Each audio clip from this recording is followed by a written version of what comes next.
Hello, my dears. Welcome to Lady McCreepsta's Night Noise Horror Podcast. Today is the last day to vote for my Round 2 Evil Idol entry, so be sure to do so if you haven't already. A link to my entry is in the episode description. Help get me into the final round. Today's tale comes from PF McGrail's horror anthology, 50 Shades of Purple and Other Horror Stories. If you enjoy these tales of horror, remember that they are only possible thanks to these talented writers, so be sure to show your support by picking up a copy of his book.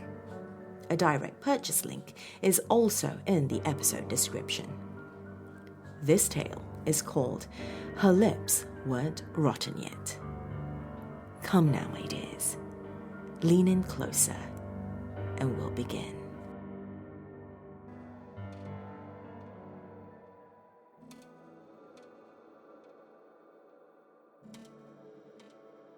You know the exact place I'm talking about. Stay away from the place, especially during certain times of the day or night. That particular elementary school bathroom, bridge just outside of town, run-down house at the edge of the street, or industrial warehouse that has been abandoned for far too long is haunted as shit. Every kid knows that. For us, it was the woods past Sherman Creek. See, the creek carved a safe and comfortable little piece of our Ohio town away from the larger forest beyond. We'd have picnics and parties there. It was confined. It was known. But past those 2 feet of running water is where all the weird shit happened. Kelsey Terwilliger's older brother went over there to lose his virginity, and his dick fell off. True story.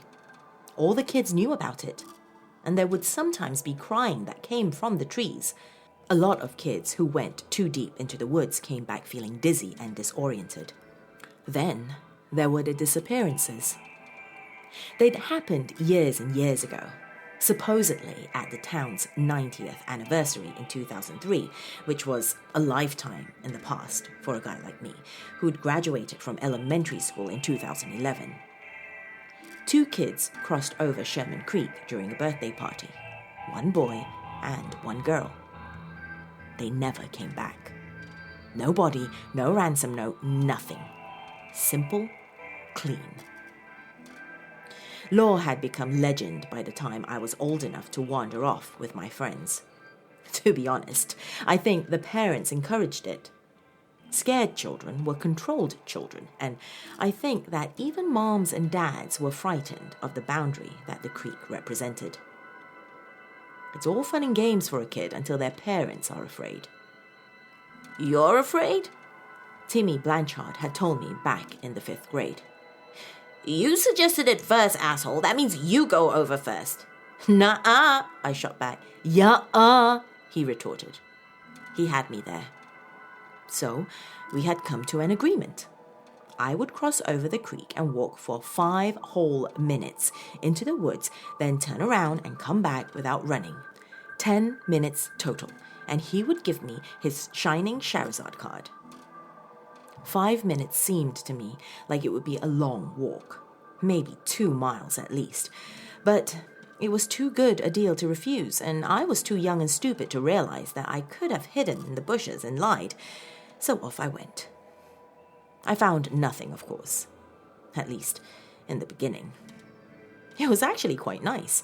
The canopy of leaves cast the atmosphere in a verdant hue. The scent of soil and life permeated the air with a power that was rivaled only by the stillness. Silence clung to the trembling leaves like morning dew, and I felt as though breaking it would be tantamount to sacrilege. I was almost surprised to look down and see that 6 minutes had passed on the super cool calculator watch that Timmy had lent me to track the time. I looked up and saw a stick in the distance. It was unnatural. The thing stuck out of the ground perfectly vertically and had clearly been placed there with intent. I walked slowly forward, drawn in by its pull. The image began to crystallize in my mind with each step forward. Every iteration of what I understood was more wrong than the previous. A person had been here. They had planted something.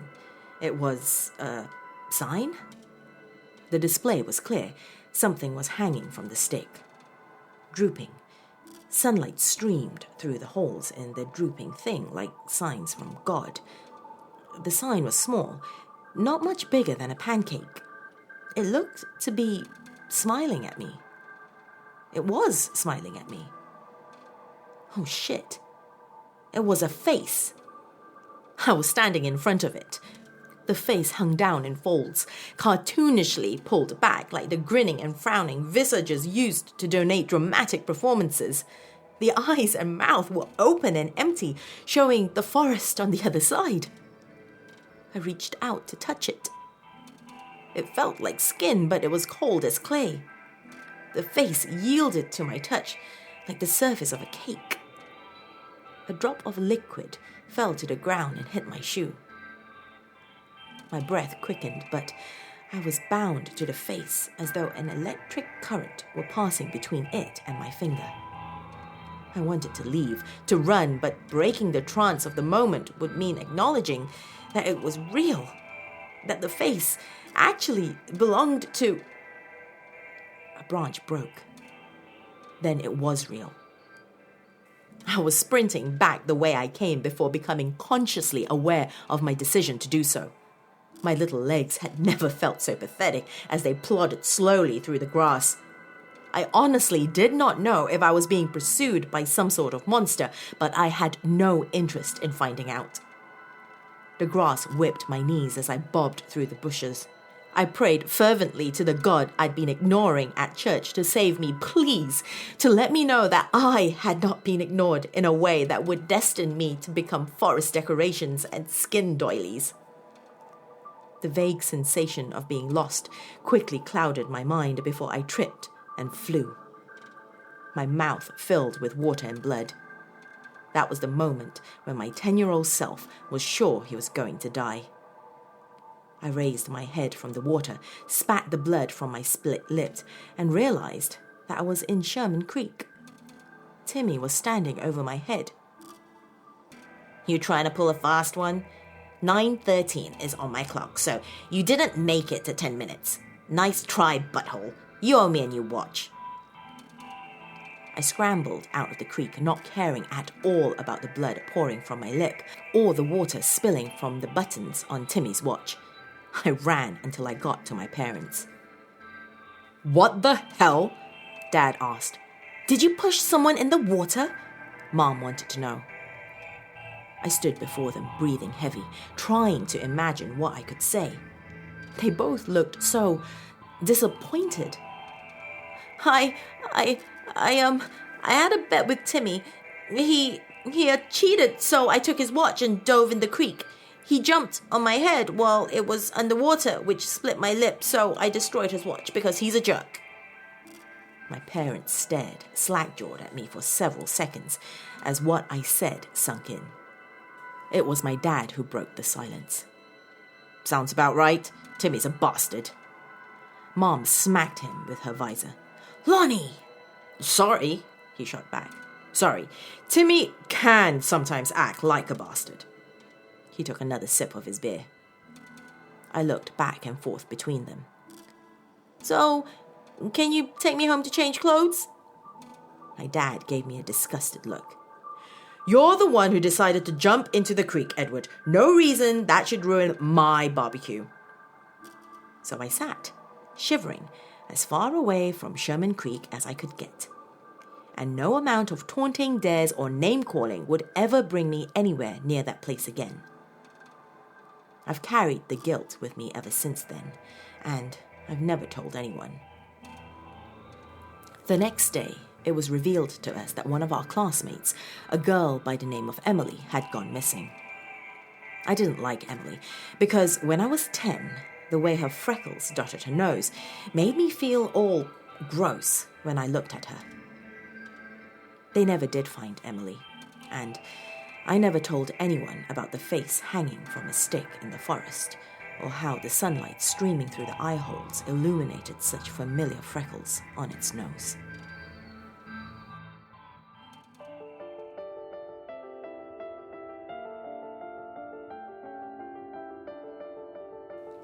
Thank you for joining me this evening, my dears, and remember, if you haven't already done so, be sure to pop a thumbs up for my Chilling Tales for Dark Nights Round 2 Evil Idol entry. This will help me get into the final round. Till next time, my dears, sweet dreams.